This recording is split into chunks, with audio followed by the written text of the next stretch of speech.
السلام عليكم ورحمة الله وبركاته. الحمد لله والصلاة والسلام على رسول الله وعلى آله وصحبه ومن والاه. أما بعد. Muslimin dan muslimat rahimani wa rahimakumullah. InsyaAllah pada pagi ini kita akan memperincikan keterangan ayat nombor 88. Seterusnya kita akan mencari apakah petunjuk teladan daripada ayat nombor 88. Sebelum kita kepada ayat nombor 88, kita telah sebutkan bahawa pada ayat nombor 87 Allah menceritakan kepada kita apakah tindakan yang dilakukan oleh Dzulqarnain kepada mana-mana kaum yang telah melakukan kezaliman kepada Allah Subhanahu wa taala, iaitu Dzulqarnain akan memberikan hukuman di dunia dan di akhirat akan diberikan hukum oleh Allah Subhanahu wa taala. Manakala ayat nombor 88, Dzulqarnain mengambil tindakan yang sebaliknya bagi sesiapa yang dia telah beriman dan dia telah melakukan amal-amal yang saleh, maka akan diberikan balasan al-husna. Al-husna, kalau kita rujuk muka surat nombor 55 nota bercetak, al-husna boleh membawa dua maksud dari sudut konteks ayat nombor 88. Yang pertama, al-husna tersebut merujuk kepada balasan baik secara umum. Yang kedua, al-husna juga boleh merujuk kepada balasan syurga. Maknanya, al-husna ini Allah Ta'ala boleh bagi apa saja ganjaran selain daripada syurga, dan Allah juga boleh memberikan al-husna merujuk kepada balasan syurga. Semalam telah pun dikemukakan persoalan tentang apakah hikmah di sebalik penyebutan nikmat balasan di akhirat berbanding dengan balasan azab di dunia seperti yang ada pada keterangan ayat nombor 87. Kenapa berlaku perbezaan penyebutan balasan? Kalau ayat nombor 87 disebutkan balasan di dunia dulu, kemudian baru dah balasan di akhirat. Manakala ayat nombor 88 menyebut balasan akhirat, baru disebut balasan dunia. Di sini memberikan kita petunjuk bahawasanya orang-orang yang beriman ini memang tujuan asal dia, fokus dia sebenarnya adalah pergi kepada akhirat. Sebab itu didahulukan disebutkan balasan akhirat pada ayat nombor 88. Tetapi pada ayat nombor 87 disebutkan azab dunia kerana kita ketahui orang-orang yang zalim, yang syirik, yang kafir kepada Allah ni memang tidak lain dan tidak bukan mereka ini tujuan hidupnya adalah dunia semata-mata. Kemudian orang-orang yang tidak beriman ini mereka tidak percaya akan adanya hari pembalasan. Jadi itu adalah keterangan ringkas perbezaan penyebutan balasan pada ayat 87 dan ayat nombor 88. Jadi ayat nombor 88 ni apa yang kita dapat pelajari? Yang pertama, kita dapat mempelajari pada ayat nombor 88 apabila seseorang itu diberikan dia dengan kekuasaan, dia dapat kerajaan, dia dapat segala-gala kemudahan yang Allah bagi kepada dia, maka dia kena buktikan bahawa Islam ini ialah agama rahmat, melalui kekuasaan. Maksudnya begini, Zulqarnain, kalau kita tengok pada ayat 87 dengan 88, Zulqarnain dia tidak mengambil satu tindakan saja. Sebab apa?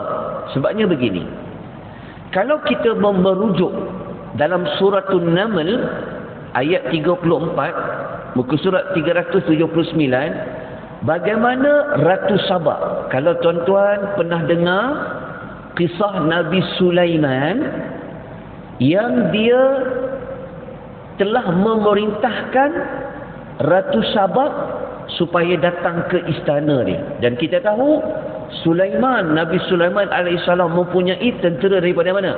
Daripada jin. Tentera daripada haiwan-haiwan, burung. Nabi Sulaiman boleh mendengar suara semut. Jadi ketika mana Bilqis dia telah mengetahui ada surat yang telah dihantar oleh Nabi Sulaiman melalui burung Hudhud kepada beliau, maka dia telah buat mesyuarat dengan pembesar-pembesar dia. Bilqis ni seorang ratu. Dia ada kerajaan yang sangat besar. Quran kata arasy dia itu besar. Jadi ketika mana Bilqis ni dia cakap dekat pembesar-pembesar dia, orang-orang kanan dia, inilah ayat nombor 34. Ayat 34 ni dia kata, A'udzubillahi minasyaitonirrajim, dia kata qalat. Saya terus baca terjemahan ya, sebab nak jimat waktu. Dia berkata, sesungguhnya raja-raja ni kalau dia masuk sesuatu negeri, nescaya mereka akan membinasakan negeri itu dan menjadikan penduduknya yang mulia menjadi hina, dan demikianlah yang akan mereka lakukan. Bilqis ni memang kita tahu dalam sejarah pun, kalau ada mana-mana raja yang dapat menjajah satu tempat, menakluk satu negara, dia akan binasakan tempat tu. Ini kata Bilqis. Dan dia kata macam itulah nanti Sulaiman akan buat, dia kata. Tetapi apa yang dia sangka tu sebenarnya adalah tidak benar. Jadi Zulqarnain telah pun kita dapat bukti bahawa dia bukan hanya mengambil tindakan seperti mana ayat nombor 87 tu. Maknanya dia bukan nak bagi siksaan semua kepada kaum tu. Tetapi Zulqarnain dia melihat pada ayat nombor 88. Maknanya ayat nombor 88 kan, Zulqarnain akan buat apa? Dia kata siapa-siapa yang beriman, dia masuk Islam, dia patuh kepada perintah Zulqarnain, dia buat amal soleh, Zulqarnain akan melayan mereka, memberikan mereka balasan yang baik. Menunjukkan bahawasanya Zulqarnain tidaklah menggunakan kekuasaan yang dia ada untuk dia apa? Untuk dia menzalimi kaum itu. Tetapi Zulqarnain mengambil tindakan juga untuk menunjukkan bahawa Islam ini satu agama yang bukanlah agama yang apabila dia dapat menjajah, menakluk, dia akan menyiksa penduduk-penduduknya. Jadi pada teladan yang pertama ni, bahawa Islam adalah agama rahmat yang boleh kita tonjolkan melalui kekuasaan yang ada, seperti mana Zulqarnain. Okey, teladan yang kedua, tindakan yang kedua, kita kena berlaku adil kepada semua rakyat. Kenapa kita boleh keluarkan teladan yang kedua ni? Kat mana agak-agaknya related dengan ayat nombor 87-88? Macam mana kita nak faham tindakan yang kedua ni? Begini, Zulqarnain kan, dia tidak mengambil satu tindakan menyeksa, tetapi dia juga mengambil tindakan apa? Dia akan berlaku baik kepada orang yang beriman. Maknanya Zulqarnain ketika dia nak menentukan apa dia nak buat, dia melihat kepada konteks, dia melihat kepada keadaan kaum yang dia jajah tu. Siapa yang zalim, ini balasan dia. Siapa yang tak zalim, ini balasan dia. Betul tak tuan-tuan puan? menunjukkan bahawa Zulkarnain ni dia tidaklah hanya mengambil tindakan yang satu saja. Dia melihat kepada apa? Keadaan yang ada. Siapa buat baik, dibalas baik. Siapa yang berlaku zalim, diberikan balasan yang sepatutnya. Inilah Zulkarnain. Zulkarnain dia tak bias.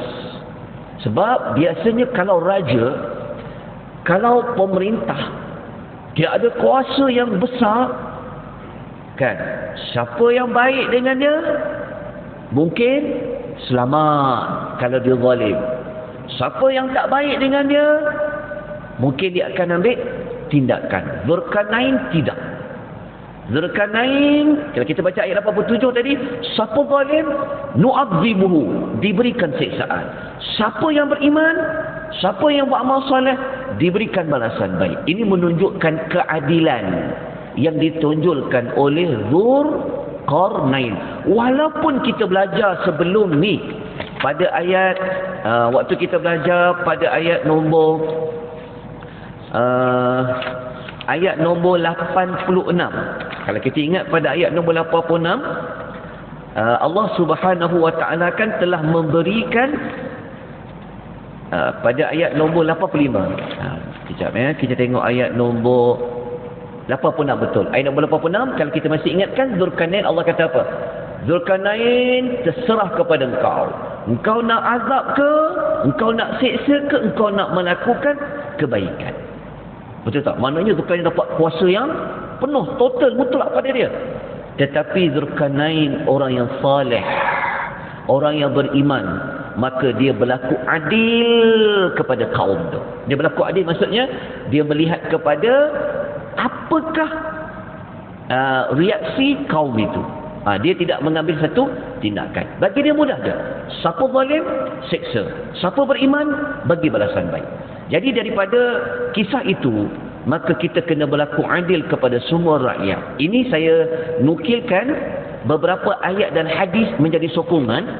Okey, kalau kita tengok dalam surah Al-Maidah, ayat nombor 8. Ayat nombor 8 suratul Maidah, ayat ini Allah pesan kepada semua. Surah Al-Maidah ni Allah pesan. Ayat nombor berapa? Ayat nombor 8. Allah kata yang bermaksud ayatnya, wahai orang-orang yang beriman, hendaklah kamu menjadi orang yang selalu menegakkan kebenaran kerana Allah, menjadi saksi dengan adil.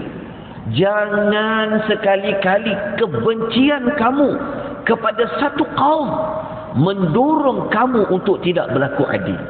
Ada tak kita dengar, kita lihat, ada orang ni kalau geng dia dapat banyak kelebihan, kalau bukan geng dia sebaliknya.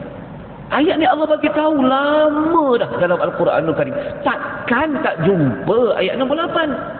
Allah kata kalau kau benci dekat dia sekalipun, kata Allah, engkau kena berlaku adil, kata Allah. Nampak tak Allah pesan?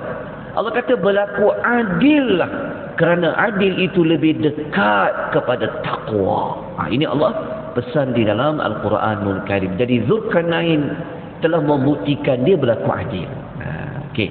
Kemudian saya nukilkan ada satu hadis, tapi dalam nota tu tak ada. Yang ni saya buat penambahan, saya terlepas pandang hadis ni. Hadis ni riwayat Bukhari Muslim. Hadis ni hadis yang Nabi pesan. Tengok hadis ni, sangat hadis ni dia kena pada situasi zaman kita ni. Tengok Nabi kata apa? Nabi SAW bersabda, Nabi kata, wahai sekalian manusia, Nabi kata, sesungguhnya orang-orang dulu daripada kamu telah pun binasa. Kenapa? Dia kata, kerana apabila seorang bangsawan dalam kalangan mereka mencuri, dibiarkan bangsawan itu. Apabila seorang yang lemah dalam kalangan mereka mencuri, dilaksanakan hukuman ke atasnya. Nampak tak? Nabi misalnya, Nabi kata orang dulu ni Allah telah binasa dia. Pilih kasih. Kalau orang yang bangsawan tak diambil tindakan, kalau orang yang lemah diambil tindakan. Nabi kata apa? Nabi kata demi Allah, Nabi bersumpah, seandainya Fatimah anak kepada Muhammad itu mencuri, kata Nabi, nescaya ku potong tangannya. Tak nampak tak? Nabi kata apa? Kalau Fatimah anak Nabi ini sendiri mencuri, kata Nabi, aku potong tangannya. Maknanya Nabi tidak bias. Nampak tak tuan-tuan? Maksud saya, daripada kisah Zulkarnain tadi, memberikan kita teladan bahawasanya kita kena layan semua dengan dalam keadilan. Siapa zalim, siapa buat jahat, ambil tindakan pada dia. Siapa yang buat baik, siapa yang beriman, siapa yang buat amal soleh, bagi balasan yang baik kepada dia. Jadi itulah ulasan ringkas yang dapat kita nukilkan daripada kisah Zulkarnain. Inilah yang Allah kehendaki daripada kisah Zulkarnain kepada kita semua. Baik, kita baca ayat nombor 89. A'udzubillahi minasyaitonirrajim. ثم أتبع سببا. Okay, kita baca ayat nombor 90, lanjutkan. حتى إذا بلغ مطلع الشمس وجدها تطلع على قوم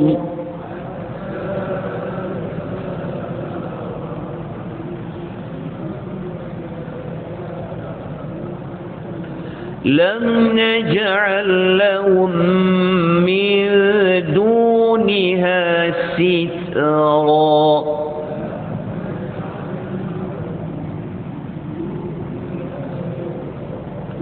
Okay, ayat nombor 89, Allah beritahu Zulkarnain selepas dia selesai dengan kaum yang ayat nombor 87, 88 tadi, Zulkarnain dia berjalan lagi, mengembara lagi, dia pergi pula di tempat-tempat yang lain di sebelah timur. Kenapa kita kata dia sebelah timur? Okay, kita kena bacalah ayat nombor 90. Ayat 90 Allah memberitahu sehingga apabila dia Zulkarnain sampai ke tempat matahari terbit. Ini matahari terbit. Kalau tadi maknanya matahari terbit, maknanya sebelah mana? Sebelah timur dunia. Jepun kan? Sebab Jepun negara apa? Matahari terbit. Bukan istilahnya macam tu. Maknanya tempat itu tidak diketahui. Tapi ketika dia berjalan tu, dia sampai ke tempat tu, ketika itu matahari sedang terbit.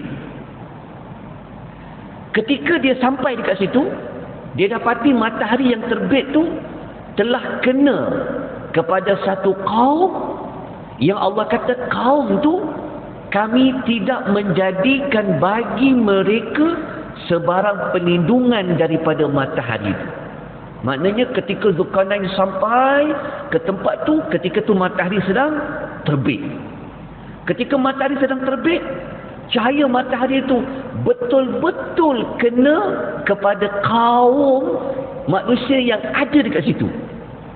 Apa maksud dia? Okay, para ulama tafsir mereka berbeza pandangan.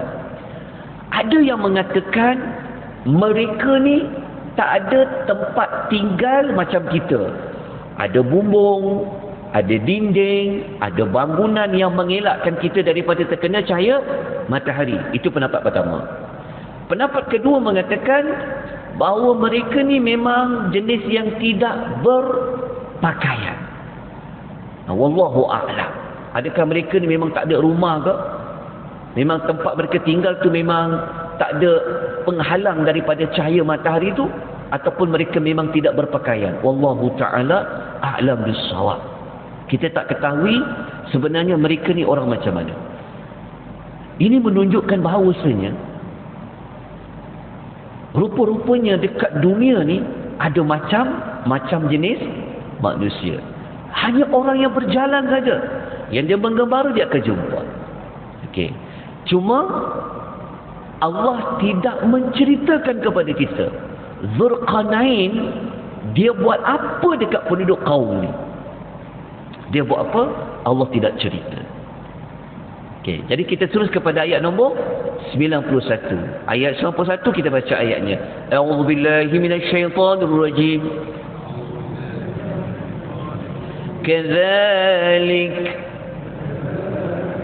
كذلك وقد أحطنا بما لديه خبرا.